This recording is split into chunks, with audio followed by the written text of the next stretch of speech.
In this guide, I'm going to show you how to buy PlayStation Plus on PS5 and turn off auto-renewal. This is Miguel from Just Boz, and before we get into this guide, make sure to like the video and subscribe to the channel with all notifications on for more content like this. It really does help out the channel and we'd greatly appreciate it. If you have any questions, just ask them down in the comment section below. I'm going to be doing my best to reply to every single comment down there.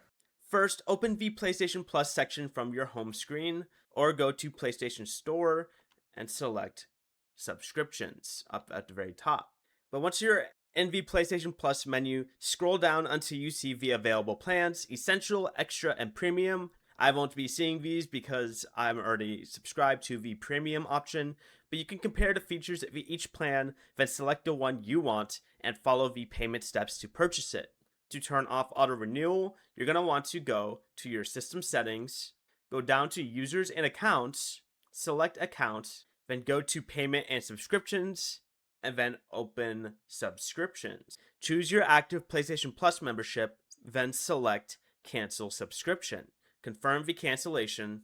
This disables auto renewal, but you'll still keep your PlayStation Plus benefits until the expiration date shown on the screen. Before you leave, remember to like the video and subscribe to the channel with all notifications on for more content like this. It really does help out the channel and we'd greatly appreciate it. And if you did have any questions, just ask them down in the comment section below. I'm going to be doing my best to reply to every single comment down there. Peace.